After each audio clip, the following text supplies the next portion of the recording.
Javier Milei a dû faire marche arrière. Le projet du président argentin sur la propriété privée a perdu ses chapitres les plus controversés en raison de la pression sociale.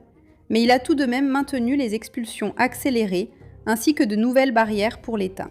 Dans la nuit du 7 août, le Sénat argentin a approuvé le projet de loi sur l'inviolabilité de la propriété privée, avec 37 voix pour et 33 voix contre. La séance s'est prolongée pendant plus de 10 heures. Cependant, le texte soumis au vote n'était plus le même que celui que le gouvernement de Javier Milei avait présenté au printemps. Un jour avant la séance, le gouvernement a renoncé au chapitre qui assouplissait les restrictions sur l'achat de terres rurales par des étrangers, avant le vote final. Les modifications à la loi sur la gestion des incendies ont également été retirées du projet. Alors que des milliers de personnes manifestaient dans les rues, à l'intérieur du bâtiment, le gouvernement n'arrivait même pas à réunir suffisamment de voix, même parmi ses alliés circonstanciels. Il ne s'agit donc pas d'une victoire totale pour l'une ou l'autre des parties. Et oui, c'est une défaite très importante pour Javier Milei. On a toutefois réussi à maintenir les restrictions sur la propriété étrangère des terres et la protection des terrains touchés par les incendies. Une victoire populaire très significative, mais le Sénat a tout de même donné son feu vert à des normes qui compliquent l'expropriation des biens, ce qui est une victoire pour Javier Milei. Cependant, ces normes accélèrent certaines procédures d'expulsion. La décision passe maintenant à la Chambre des députés. Et dans cette vidéo, nous allons analyser de quoi il s'agit exactement, ce qu'est ce projet de loi si polémique, pourquoi Javier Milei essayait pratiquement d'offrir des terres argentines à des étrangers, quels sont les dangers que cela comporte, et qui gagne et qui perd dans toute cette histoire. Allons-y.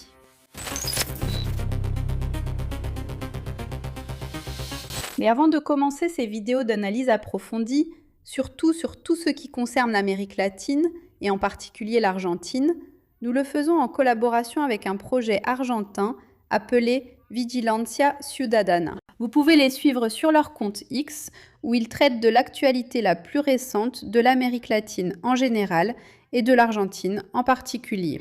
Et de temps en temps, vous pourrez les voir ici, dans ces enquêtes que nous réalisons ensemble. Allons-y. Le projet de loi présenté en mars regroupait plusieurs réformes différentes. Il modifiait la procédure d'expropriation, les procédures judiciaires d'expulsion, les règles d'enregistrement des biens immobiliers, la loi sur les terres rurales, la loi sur la gestion des incendies, le régime des quartiers populaires et des établissements informels. Déjà lors de son passage en commission, les sénateurs ont supprimé le chapitre relatif à ces établissements. Les chapitres sur les terres et les incendies ont survécu jusqu'à la dernière semaine et ont finalement été supprimés par la volonté populaire. Dans la partie qui est maintenue, l'État devra justifier avec plus de précision l'utilité publique d'une expropriation et démontrer que la mesure choisie est nécessaire et proportionnée à l'objectif poursuivi. Le transfert de la propriété à l'État devra avoir lieu après le paiement intégral de l'indemnité. Pour la calculer, on tiendra compte de la valeur marchande, des dommages directs et dans certains cas, même du manque à gagner dûment prouvé.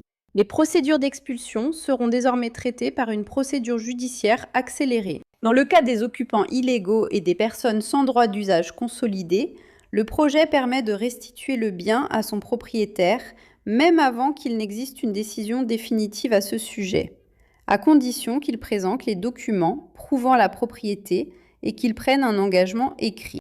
Ses défenseurs estiment que cela protège le propriétaire face à des procédures qui peuvent durer des années. Ses détracteurs craignent qu'il puisse y avoir des erreurs difficiles à réparer une fois que l'expulsion a déjà été exécutée. La dispute la plus intense, cependant, s'est déroulée autour de la loi sur les terres. Il s'agit d'une loi en vigueur depuis 2011. Les citoyens et les entreprises étrangères ne peuvent pas posséder plus de 15% des terres rurales au niveau national, provincial et également municipal. Une même nationalité étrangère ne peut en fait concentrer plus de 30% de ce quota. De plus, pour un seul propriétaire, il existe une limite claire de 1000 hectares dans la principale zone agricole du pays, ou une superficie équivalente dans d'autres régions. Selon les données du Registro Argentino, En août 2025, la limite de 15% n'était dépassée dans aucune province. Dans l'ensemble du pays, les étrangers possédaient environ 5% du territoire rural, soit environ 13 millions d'hectares. Mais ce chiffre moyen cache une concentration très forte. Dans certains départements, la proportion de la propriété étrangère est considérablement plus élevée. C'est pourquoi la discussion ne porte pas uniquement sur le nombre d'hectares que les étrangers pourraient théoriquement posséder. Il est aussi essentiel de localiser précisément ces hectares. Une parcelle située dans une zone aride et reculée n'accorde pas le même pouvoir à son propriétaire que des terres situées à proximité de sources d'eau douce, d'une frontière ou d'un gisement important. Au départ, le gouvernement voulait supprimer pratiquement toutes les restrictions pour les acheteurs privés étrangers. Ensuite, il a proposé d'élever la limite générale de 15 à 25%. Finalement, le 5 août, il a complètement retiré ce chapitre. Le ministre Federico Sturzenegger estimait que la mesure pourrait attirer des investissements d'une valeur de 15 milliards de dollars. Ses détracteurs répondaient que les terres situées autour des frontières, des masses d'eau et des ressources minérales ne peuvent pas être traitées comme une marchandise ordinaire, quel que soit leur prix. La discussion ne portait pas sur la vente du territoire de l'État, mais sur les règles applicables aux opérations privées concernant une ressource que l'État considère comme absolument stratégique. Un autre sujet qui a également suscité beaucoup de polémiques a été la loi sur les incendies, ou la réponse à la question de savoir pourquoi, après l'incendie, les terres restent soumises à un gel pendant des décennies, et il est peut-être nécessaire de la laisser telle qu'elle était après la réforme de l'année 2020. Dans les espaces naturels touchés par les incendies, il n'est pas possible de modifier rapidement l'utilisation des sols. Pour les forêts, les réserves et les zones humides, la restriction reste en vigueur pendant 60 ans. Pour les terres agricoles, les pâturages et les broussailles, pendant 30 ans, les nouveaux projets résidentiels et le passage à des usages plus intensifs sont interdits. La règle s'applique aussi bien aux incendies intentionnels qu'aux incendies accidentels. La logique est très simple. Un incendie ne doit pas devenir un outil pour défricher un terrain dans le but de l'urbaniser ou de le transformer ensuite en terre agricole. La loi ne retire pas la propriété au propriétaire et n'empêche pas non plus de restaurer le terrain. La vente n'est pas non plus interdite, mais le nouveau propriétaire reçoit simplement le terrain, soumis exactement aux mêmes restrictions. Ce qui est interdit, en fait, c'est autre chose. Obtenir un bénéfice économique en changeant radicalement l'usage du terrain immédiatement après qu'un incendie s'y soit produit. La contrepartie, c'est que cette interdiction de longue durée s'applique aussi lorsque le propriétaire n'a absolument aucune responsabilité dans l'incendie, et c'est précisément ici que deux principes s'opposent: la prévention des incendies criminels et le droit d'un propriétaire de bonne foi à disposer de ses biens comme il l'entend. Le gouvernement considérait ce régime comme excessif et voulait supprimer une partie des restrictions pour les terrains productifs. Les écologistes et les sénateurs de l'opposition avertissaient que si un terrain incendié peut rapidement changer d'usage, provoquer un incendie peut créer une incitation économique. Il n'y a pas eu assez de voix pour modifier la réglementation et, par conséquent, le chapitre sur les incendies a simplement été retiré. Les articles qui établissent des restrictions pendant 30 et 60 ans restent donc en vigueur. Un sujet très important à ce stade de la vidéo. Quel est le rôle des entreprises minières d'un côté et du Reich argentin de l'autre dans tout cela ? Le conflit autour de la terre se produit dans le contexte d'une politique beaucoup plus large visant à attirer de grands capitaux. Le régime RIGI est en vigueur depuis l'année 2024. Un projet avec des investissements à partir de 200 millions de dollars peut bénéficier d'avantages fiscaux ainsi que d'avantages douaniers. Un régime de change spécial, une stabilité réglementaire pendant 30 ans. Parmi les secteurs concernés figurent l'énergie, les infrastructures, la technologie, le tourisme, l'industrie forestière ainsi que l'exploitation minière. En juin 2026, le ministère de l'Économie annonçait 41 projets approuvés ou en cours d'évaluation pour une valeur totale d'environ 140 milliards de dollars. Il s'agit d'une estimation gouvernementale pour l'ensemble des secteurs et non de l'argent déjà effectivement investi. Une demande, l'approbation d'un projet et une mine en fonctionnement sont des étapes absolument différentes entre lesquelles de nombreuses années peuvent effectivement s'écouler. Parmi les secteurs les plus remarquables figure le lithium dans le nord-ouest du pays et les projets de cuivre dans les Andes. Pour le gouvernement, cela représente de futures exportations et des emplois.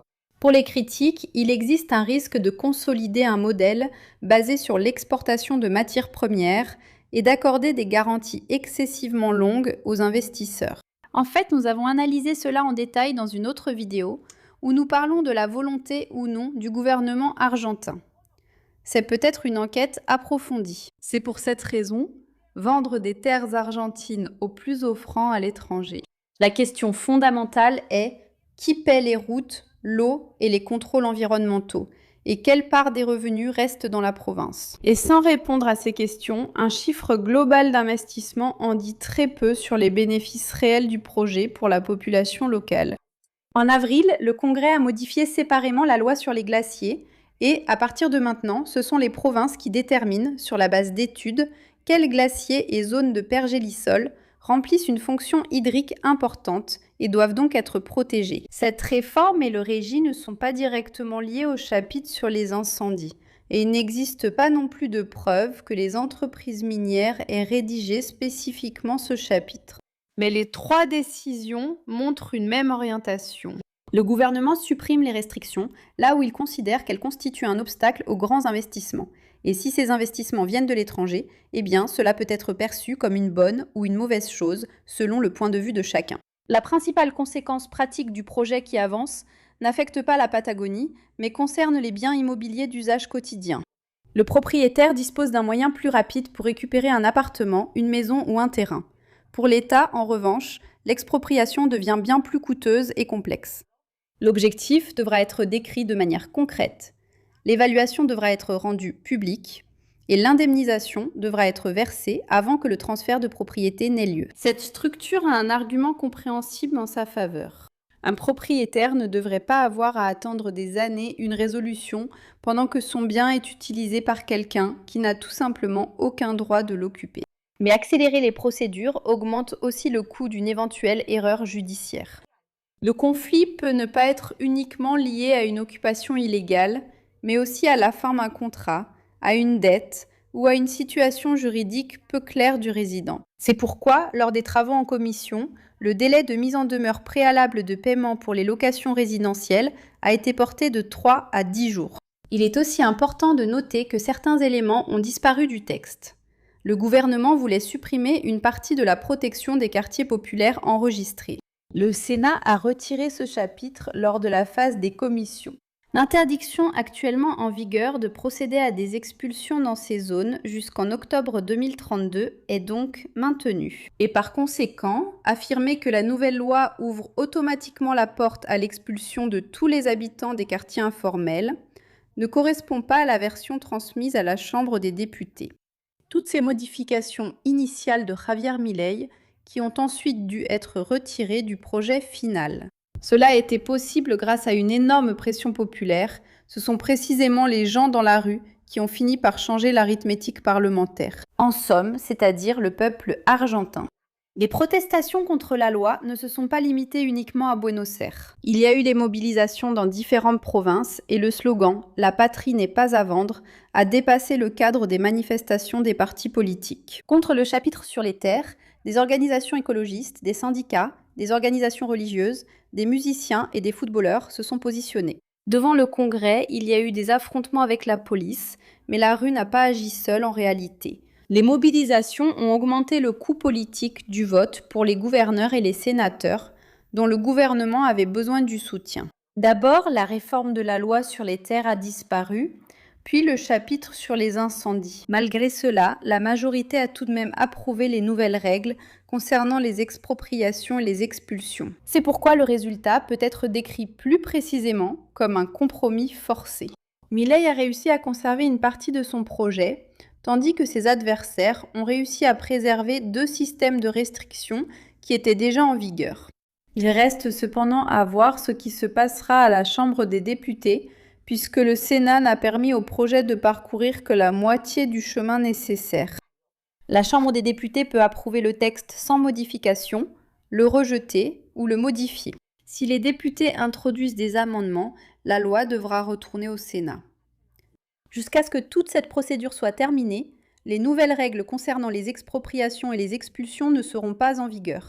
Les chapitres sur les terres et les incendies ne sont pas transmis à la Chambre basse, avec le texte approuvé. Et les rétablir par un simple amendement serait politiquement et procéduralement compliqué. Cependant, le gouvernement peut présenter des projets de loi distincts. Dans les provinces, elles peuvent modifier leurs propres règles dans le cadre de leurs compétences. C'est pourquoi le résultat actuel maintient le statu quo, mais il ne met pas fin au débat. La prochaine étape nécessitera moins de slogans et plus de calculs précis. Quels volumes d'investissement sont réellement freinés par la limite à la propriété étrangère des terres ? Comment peut-on accélérer les expulsions sans priver une personne de la possibilité de prouver qu'elle a le droit de rester dans les lieux ? Est-il possible d'assouplir les restrictions après un incendie accidentel sans créer en même temps une incitation économique à provoquer des incendies? Les réponses à ces questions détermineront l'avenir des nouvelles versions de la loi. Le vote du 6 août n'a donc représenté ni une victoire totale de Millet, ni la défaite définitive de sa politique foncière. Le Sénat a approuvé le cœur de la réforme de la propriété privée, mais a supprimé les 2 chapitres qui avaient suscité un rejet social nettement plus large. La limite à la propriété étrangère des terres rurales reste inchangée. L'interdiction de modifier pendant 30 ou 60 ans l'utilisation des terrains touchés par des incendies reste également en vigueur. En même temps, le projet qui accélère certaines expulsions et établit des conditions beaucoup plus strictes pour les expropriations continue d'avancer. Désormais, ce qui importe, ce n'est plus d'anciens projets présentés en mars, ni les déclarations faites lors des manifestations, mais bien le texte concret qui finira par arriver à la Chambre des députés. C'est précisément là que sera déterminé si la réforme se limite à renforcer la protection des propriétaires ou si elle tente à nouveau de réunir dans une même loi la propriété immobilière, la terre et les ressources naturelles.